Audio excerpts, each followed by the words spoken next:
이는 내가 여호와의 도를 지키고 악하게 내 하나님을 떠나지 아니하였으며 그의 모든 규례가 내 앞에 있고 내게서 그의 율례를 버리지 아니하였음이로다. 또한 나는 그의 앞에 완전하여 나의 죄악에서 스스로 자신을 지켰나니 그러므로 여호와께서 내 의를 따라 갚으시되 그의 목전에서 내 손이 깨끗한 만큼 내게 갚으셨도다.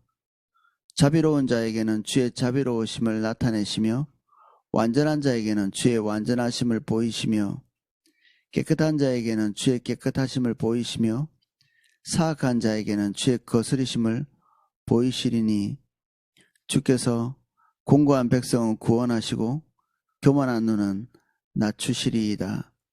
아멘. 21절입니다. 이는 내가 여호와의 도를 지키고 악하게 내 하나님을 떠나지 아니하였으며 20절까지 나열했던 그 어려움, 고통, 이것을 해결하기 위해서 하나님께서 강림하시고 그것들을 해결하시기 위해서 하나님의 능력을 베푸시는 그러한 것들의 원인이 무엇인가? 이 시편 기자는 자신이 하나님 앞에서 하나님의 것을 선택하고 붙들었던 데 있다, 이렇게 고백합니다. 뒤에 계속 나오지만 자신이 하나님 앞에서 성실하고 올바르게 살기 위해서 분투한 내용들을 나열하고 있죠. 하나님의 완전하심, 온전함, 그런 것을 붙잡기 위해서 사람은 절대적인 선은 가능하지 않죠. 그런데 이 시편 기자가 말하고 있는 이 선, 그리고 완전함은 하나님께서 매일매일 그의 영혼을 깨우시고 인도하시는 그 인도하심에 합당하게 반응했다는 얘기입니다. 완전함을 향해서 갔다는 얘기죠. 절대적으로 내가 선하고 절대적으로 내가 완전하다, 이런 얘기를 하고 있는 것이 아니라, 그러면 다윗은 그 뒤에 우리가 짓고 있는 죄나 결함들을 알고 있기 때문에 지금 이 고백들이 아주 가증한 것이 되거든요.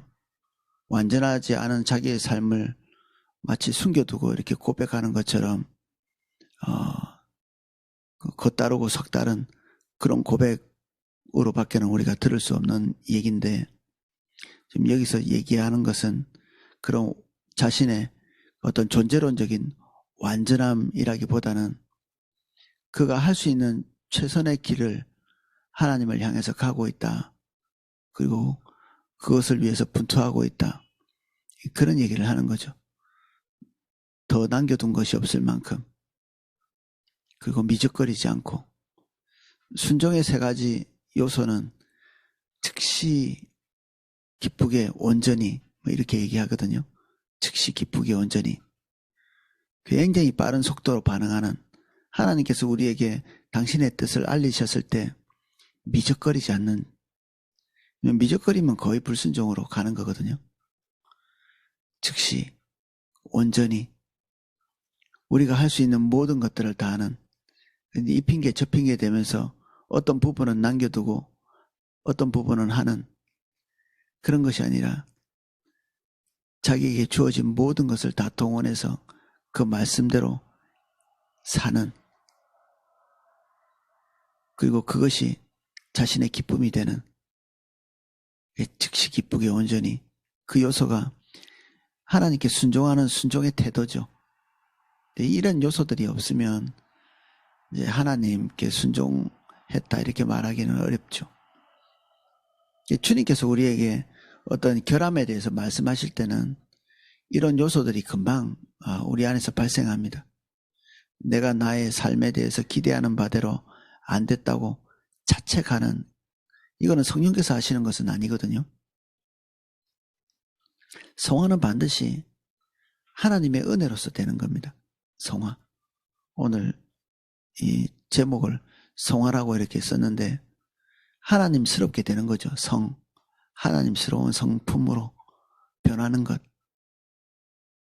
우리가 주님을 계속 대면하고 주님이 당신의 어떠하심을 보이실 때 우리가 하나님의 어떠하심과 완전히 이질적인 모습을 가지고 있는 자기 자신을 보게 되잖아요. 근데 하나님과 우리 사이에 이 이질감, 이것을 그대로 방치하고 하나님과의 교제가 되는가? 그게 안 되게 돼 있죠. 너무 다른데?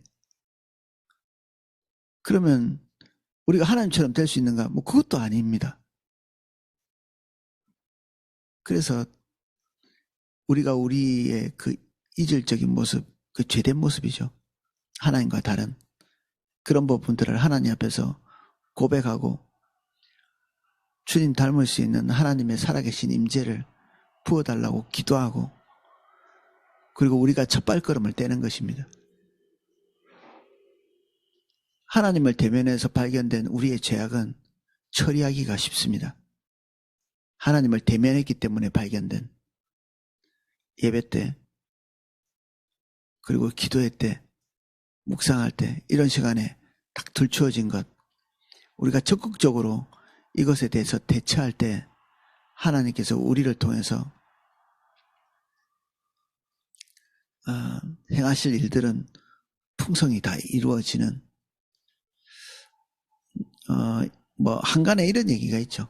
예수 믿으면 복 받는다. 예수 믿었기 때문에 복 받는 게 아니고요. 예수를 믿고 주님의 인도를 따라가면서 우리의 삶을 하나님 관점으로 조정해 나가기 시작하면 하나님의 권위, 하나님의 통치가 우리의 삶에 회복되기 시작하죠. 하나님의 권위, 하나님의 통치가 회복되기 시작합니다. 그러면 환경이 말을 듣기 시작하고 그리고 하나님의 카보드가 우리에게 와서 거하십니다. 영광이. 하나님의 영광이 와 있는데 거역하고 뒤로 물러나는 그런 환경은 없거든요. 그게 각 분야, 우리의 삶에 무수한 분야들이 있잖아요.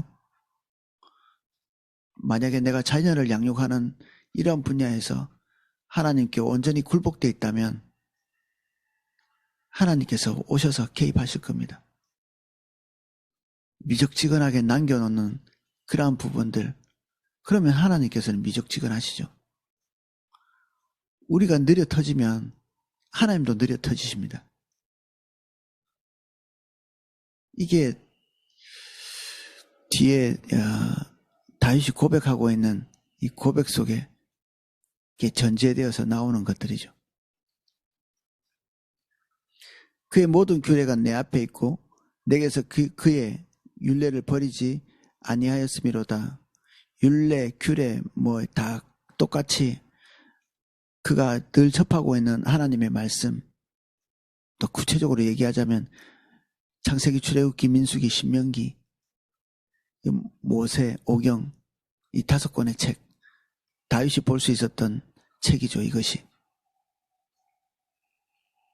여기에 적혀있는 하나님의 기대, 바램 그리고 율례, 규례 이 그대로 행하려고 분투하고 있었다. 이게 그 본인의 고백입니다. 못할 만도 한데 굳이 이 말씀을 위해서 삶을 정지시켜 놓고 이 말씀대로 할 수 있도록 힘을 가하는 이것을 관철하기 위해서 우리 삶의 에너지를 거기에다 투자하는 것입니다. 우리가 원하고 결정하는 대로 가면 관성으로 인해서 스르륵 그냥 갈 텐데 하나님의 말씀은 우리가 안다고 저절로 이렇게 행해지는 것은 아니거든요. 우리가 굳이 그 말씀대로 하기 위해서 삶을 조정할 때 순종할 수 있는 거죠. 우리가 원할 때. 그래서 여기서 자유의지는 대단히 중요한 요소입니다. 하고 싶어 하는 마음이 있어야 가능하죠. 하고 싶어 하는 마음이 없다. 절대로 불가능합니다. 귀신도 귀신이 자기의 삶을 주장하는 것을 싫어해야 축사가 가능하지.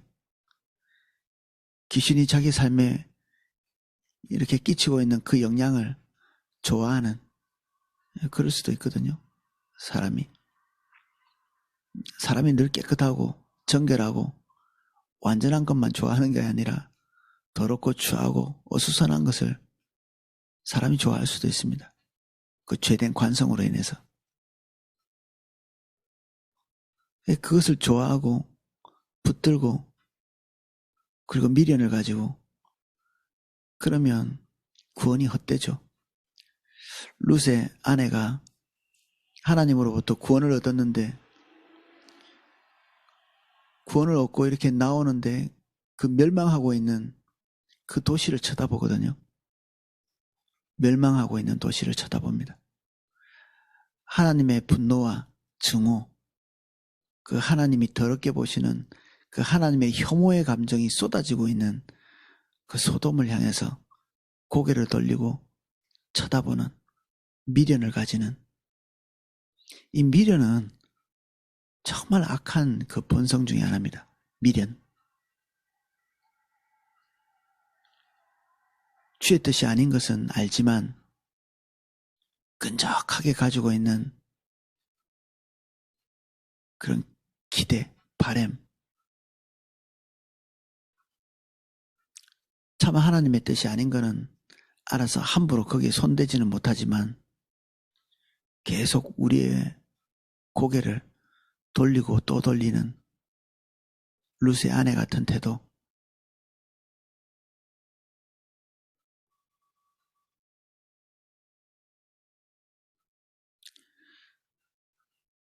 그 무시무시한 심판에서는 벗어날지 모르겠지만 영원한 나라에도 들어갈 수 없는, 그래서 그의 존재가 무의미한 존재가 됩니다. 소금 기둥이 되어서 시간이 지나면 녹아 없어지는, 시간이 없어지면 그냥 생명이 끝나는, 자연사하는 그런 소금 기둥 같은 존재가 되는 거죠. 미련을 가진 자들이 그렇습니다. 심판에서는 벗어났지만 나머지 삶이 그다지 하나님 앞에서 귀히 여기지 못하는 그러한 삶을 사는, 한 중간쯤 있는, 광야의 백성들과 같이 그들이 자연사할 때까지 기다리고 기다리는 그 40년의 시간, 이 얼마나 이렇게 또 허무한 일입니까? 하나님이 우리가 죽기를 기다리시는 의미 없는 백성, 비전을 잃은 백성, 하나님의 기대를 저버린 백성이 되는 것이, 이게 슬픈 것인데 우리의 삶에 별다른 어떤 변화나 즉각적 응징 이런 것들이 없기 때문에 별 심각성을 느끼지 못하는데, 우리의 생애의 의미가 사라졌다는 이런 것을 이렇게 쉽게 생각해서는 안 되죠. 우리의 생애의 의미.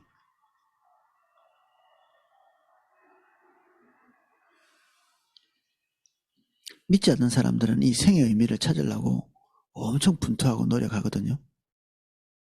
우리는 이미 손에 획득했는데, 우리는 우리를 구도자라고 부르지 않습니다. 구도자는 도를 찾는 사람들이죠. 길을 찾는 사람입니다. 길이 어디 있나 도대체 모르니까 찾아 헤매죠. 이곳 저곳을 헤매면서. 근데 우리는 구도자들이 아니거든요. 우린 전도자들이죠.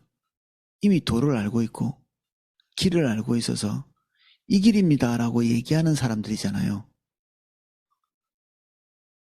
근데 우리가 이미 잡은 그 삶의 의미들 소홀히 여기고 버린다.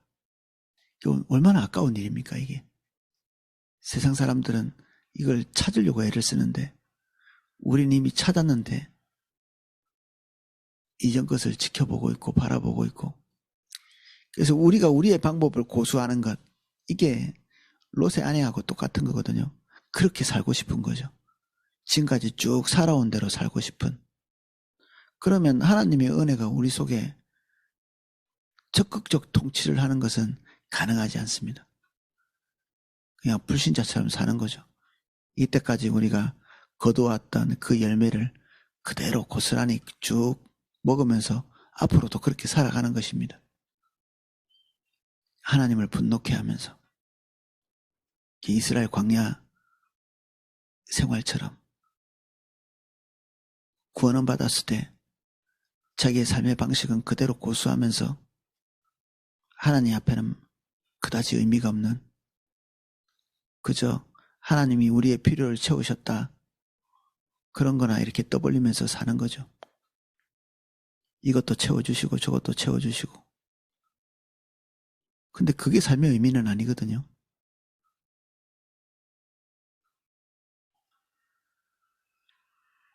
다윗은 그의 삶의 전반에 걸쳐가지고 항상 내리는 결정이 다릅니다. 주변 신하들이 갸우뚱할 만큼 어째서 저런 결정을 하는가?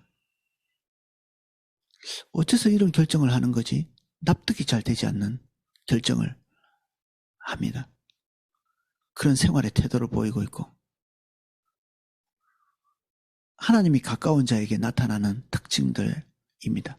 하나님이 가까운 자들, 도저히 납득이 되지 않는 결정을 하는, 그러면 둘 중에 하나가 좀 문제가 있는 거죠. 어떤 사람이 우리가 볼 땐 납득이 되지 않는 결정을 해. 그러면 나하고 그 사람하고 그런 결정을 하는 기준이 뭔지를 살펴봐야 합니다. 저 사람이 결정하는 그 결정이 내 기준하고 맞지 않는다. 이 공동체 안에서 도대체 뭘 따라서 결정했는지 봐야 되죠.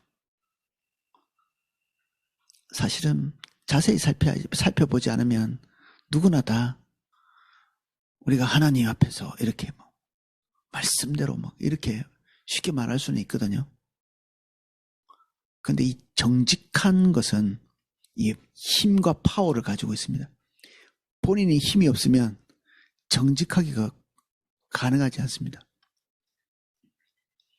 하나님께서 눈을 밝혀주시지 않으면 정직한 것이 잘 되지 않습니다. 자기 자신이 행하고 있는 일의 근거를 보는 힘, 정직함이거든요. 내가 왜 이 결정을 했을까? 내가 이 마음이 왜 이렇게 불편할까? 왜 내가 특별히 이런 부분에 힘들어할까? 답은 금방 할 수 있습니다. 말씀대로 이렇게 막 하면서. 근데 우리는 신앙 안에 들어와 있기 때문에 눈이 더 멀 수도 있습니다. 신앙 안에 들어와 있기 때문에. 불신자들의 눈은 대단히 두렵습니다. 불신자들의 눈이 종교적 그 가치가 없고, 그리고 화면에서는 종교적인 올바르지 않은 것도 없기 때문에 그들이 우리를 보는 눈이 아주 날카롭고 본질적인 이런 영역이 있습니다. 물론 우리가 그들을 보는 그 눈이 또 있겠죠. 그래서 믿지 않는 사람들, 믿지 않는 학자들, 믿지 않는 철학자들이 세상을 아주 날카롭게 분석하는, 당연히 답은 할 수 없죠. 근데 문제점을 보고 분석하고 문제 있다고 얘기하는, 우리가 귀담아 들을 필요가 있습니다. 우리가 종교적인 우월감 때문에 그런 것들을 귀뚱으로 들을 수 있거든요.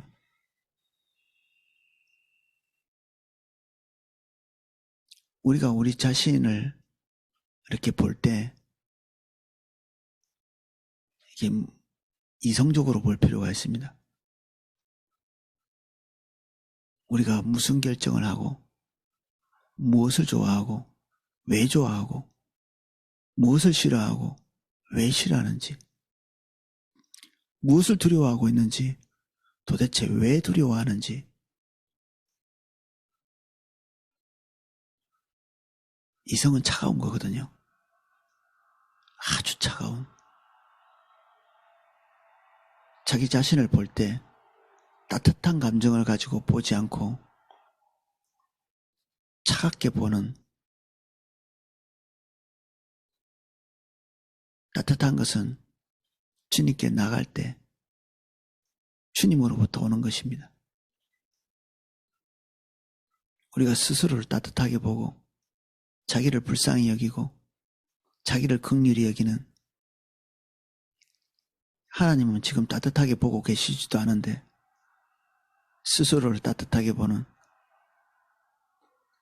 맨날 당신은 사랑받기 위해 태어난 사람 뭐 이런 노래나 부르면서, 이거 얼마나 나쁘끄러운 일입니까? 한 면에서는 주님께서 나를 지금 어떻게 보고 계시는지도 인식하지 못하면서 그저 그런 노래들이나 부르면서 자기 자신을 위로하는 이 거짓된 마약 같은 위로.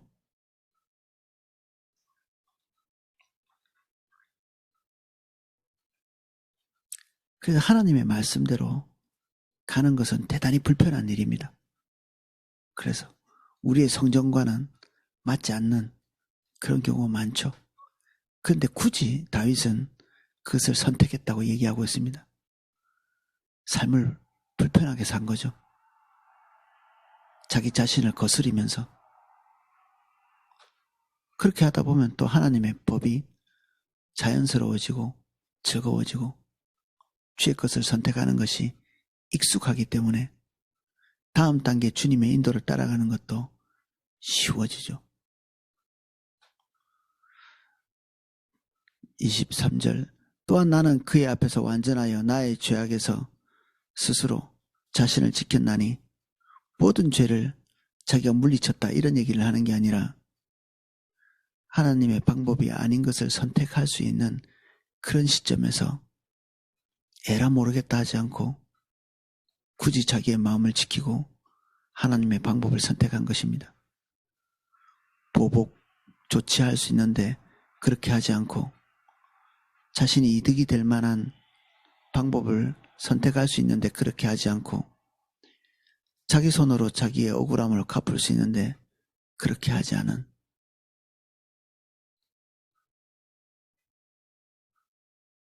쉽게 할 수 있는 결정을 쉽게 하지 않고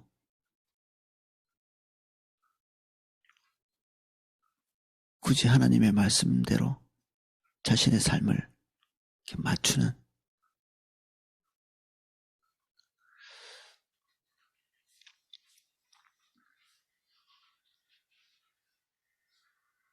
그러므로 여호와께서 내 의를 따라 갚으시되 그의 목전에서 내 손이 깨끗한 만큼 내게 갚으셨도다. 지금 다윗이 경험하고 있는 이 고통은 자신이 범죄에서 당하고 있는 어떤 징벌적 차원에서의 고통이 아닙니다. 우리가 범죄하기 때문에 올바르지 않은 상황이 벌어질 수도 있거든요. 지금 이 다윗이 말하고 있는 하나님의 구원을 말하고 있는 것은 그런 식의 구원이 아닙니다. 오히려 그 반대죠. 자신이 하나님의 말씀대로 하기로 결정했기 때문에 도리어 대적들이 더욱 위해를 더 많이 가하는,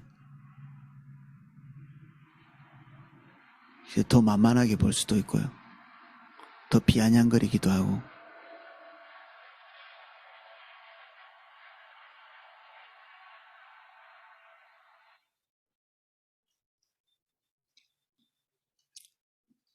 그래서 자기의 삶을 하나님께서 기대하시는 그 율례를 따라 삶을 세팅해놨기 때문에 한번 이 삶의 구조를 그렇게 세팅해 놓으면 하나님의 열매는 그 세팅된 그 삶의 구조를 따라서 하나님의 은혜가 부어지거든요. 삶의 구조를 따라. 근검 전략하면 가난해지지 않죠. 이 경제적인 부분에 있어서도 하나님의 뜻은 근검 전략이죠. 탐욕, 탐심이 아니고 그리고 무절제하고 충동되는 대로 막 쓰면 육신대로 사는 거죠. 육신대로. 육신이 원하는 것대로 하지 않고는 견디지 못하는 이게 방탕한 것이거든요. 이 방탕한 삶에 그냥 자기를 내어 던지면 뭐 가난해지고 자신의 경제적인 규모를 엉망진창으로 만들어 놓으면 그것 때문에 자기의 명예, 자기의 삶의 그 짐덩어리들이 벗겨지지를 않습니다. 이런 것들은 요행을 통해서 벗겨지는 그런 것이 아닙니다. 삶의 구조 전체를 바꾸어 갈 때 그 위에 하나님의 은혜가 임하는 거죠. 삶의 구조를 바꿀 때 주님이 기대하시는 바를 따라 그 미련한 자는 있는 대로 다 먹어치운다 뭐 이런 말이 이 자문에 나와 있잖아요. 뭐 지나치게 인색한 것도 올바른 것은 아닙니다만은 우리가 앞날을 대비해서 차근차근히 우리의 삶을 경영하고 지배하고 통치하고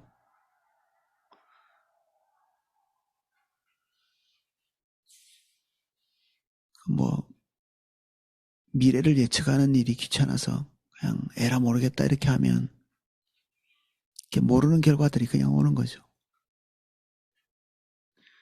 수치를 면할 수가 없습니다. 그 구약 성경에는 그런 사람들이 노예가 되도록 이렇게 구조를 그렇게 해놨거든요. 자기 삶을 관리하지 못하는 사람은 종이 되게 돼 있습니다. 다른 사람에게 경제적인 피해를 줄 수밖에 없는 그러니까 평생 노예로 사는 것은 아니지만 일정 기간 동안은 그 구조 안에서 노예의 삶을 벗어날 수는 없죠. 그 노예의 삶 안에서도 자기의 삶을 제대로 관리 못하잖아요. 그럼 평생 노예로 쭉 가는 겁니다. 이렇게 자유가 없이. 처음에 자신에게 주어진 그 자유를 잘못 관리하면 무절제하면 평생 자율이라는 것이 사라지는 스스로 자기 자유를 선택해서 이렇게 갈 수 있는 그런 것들이 사라지게 됩니다. 노예가 되는 거죠. 누군가의.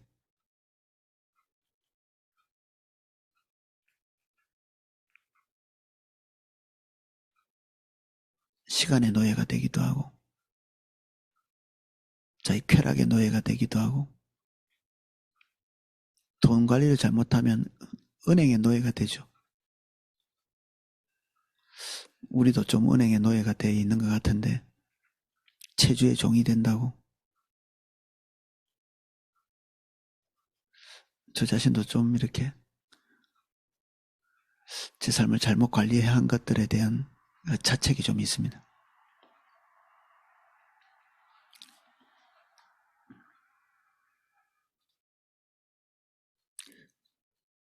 그러므로 여호와께서 내 의를 따라 갚으시되 그의 목전에서 내 손이 깨끗한 만큼 내게 갚으셨도다. 주의 삶을 선택하는 만큼 하나님께서 우리에게 당신의 은혜를 흘려보내실 수 있습니다. 불의한 곳에 하나님의 은혜가 흐르는 것은 가능하지 않습니다.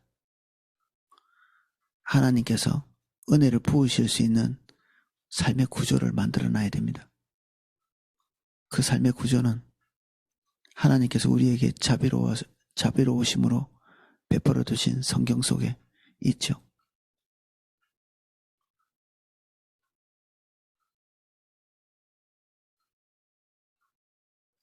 자비로운 자에게는 주의 자비로우심을 나타내시며 완전한 자에게는 주의 완전하심을 보이시며 깨끗한 자에게는 주의 깨끗하심을 보이시며 사악한 자에게는 주의 거스르심을 보이시리니 우리가 삶을 세팅해 놓은 대로 하나님께서 그렇게 우리에게 갚으시는 구조를 얘기하고 있죠.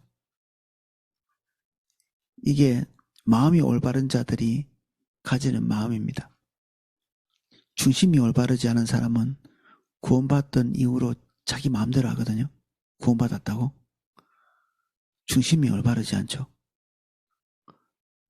중심이 올바르지 않은 자는 입으로 예수님을 영접해놓고 그 뒤에 그의 삶이 그냥 무분별을 계속하게 이렇게 되는, 삶 전체는 아닐지 모르겠지만 우리는 부분적으로 다 그런 부분들이 있습니다. 무분별한 부분들이.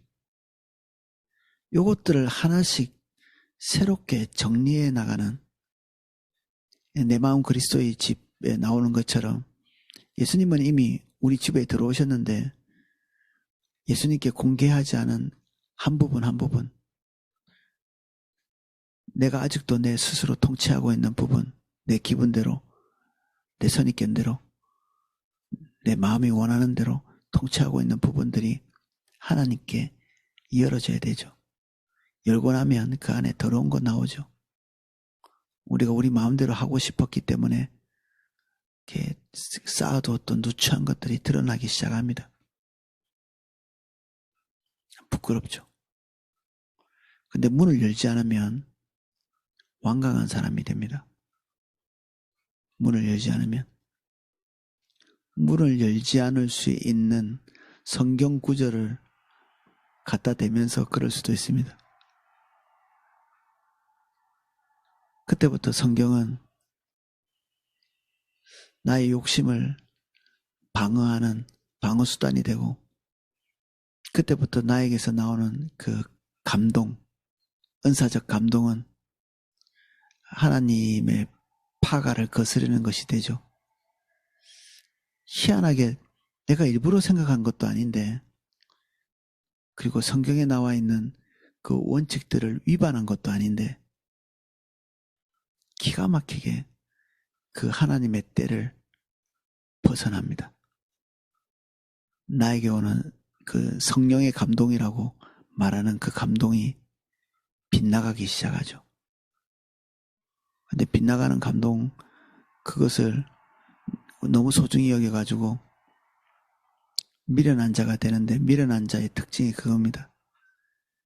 다른 지혜로운 사람 10명보다 자기 감동을 더 소중히 여기는 거죠. 자기가 감동을 말했을 때 주변의 사람들이 어떤 감동을 또 내놓는지 이렇게 볼 필요가 있습니다. 그래서 교회 공동체가 이렇게 가고 있는데 내게만이 주어지는 독특한 감동이 온다면 거의 틀린 감동일 가능성이 많습니다. 그래서 내가 다른 사람들보다 더 의롭기 때문에 그런 감동이 오지도 않고요. 그래서 이 감동도 겸손이 되게 필요합니다. 오이코스 안에서 분별하고, 교회 안에서 분별하고, 리더와 함께 주님을 잘 따라가는 신실한 사람들과 함께 분별하는 것이 너무 중요하죠. 우리에게서 나오는 것들은 다 믿지 마십시오. 믿을 만한 것들이 아닙니다. 주께서 공고한 백성은 구원하시고 교만한 눈은 낮추시리라. 낮추시리이다. 교만한 눈은 만족한 눈이죠. 이 정도면 되겠지. 이 정도면 되겠지. 이거는 뭐 어느 정도 수준이 올라서 찾아오는 게 아니라 수준하고 상관없이 자기 자신의 삶이 그럭저럭 괜찮게 보이는 것입니다. 나보다 남을 낮게 여기는 마음이 사라지고 있는 상태. 이건 대단히 위험한 거거든요. 내가 다른 사람들보다는 조금 더 앞서 있다고 보이는 것들. 이게 옆으로 가 있는 증거들입니다. 주의 말씀 때문에 고달픈 길을 가고 있는 그 사람은 하나님께서 그의 삶을 책임지십니다. 오늘은 여기까지 살펴보겠습니다.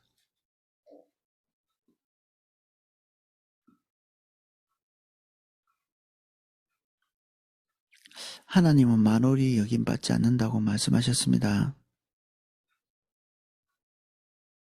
우리 입술에서 누가 완전하게 살 수 있는가?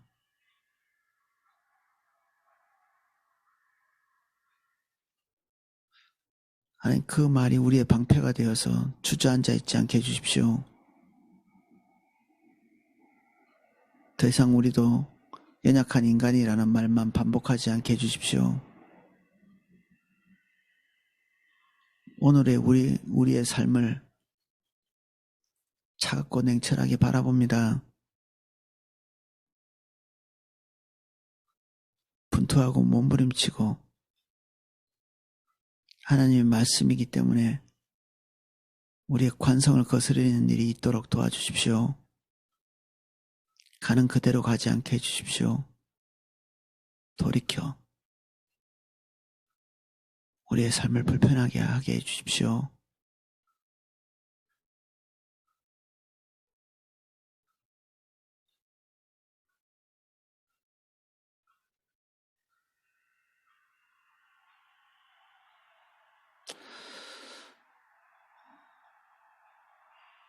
성령님 우리를 가르쳐 주십시오. 저에게 은혜가 필요합니다. 성령님 우리를 가르쳐 주십시오.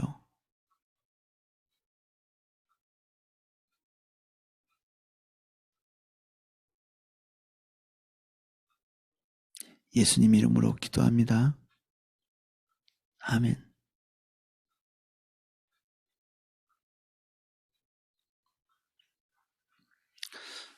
예, 신앙훈련을 위해서 그 혜선이 우리 기도에 참석하라고 많이 권면해 드리고 있는데 꼭 참석하셔야 합니다.